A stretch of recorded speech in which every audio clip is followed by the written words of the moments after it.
So Nicole, lots of different ways, and I guess for this topic and conversation, the primary pieces that we see are where individuals are becoming more personally productive by using tools like ChatGPT, enterprise versions of those.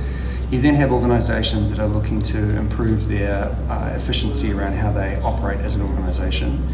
And you're seeing other organisations start to think about how they can use this technology to innovate, whether that's creating new revenue streams or new partnerships, new opportunities. It's through personal productivity tools at the moment, but there isn't a systematic way for enterprises to make sure that this is being truly harnessed.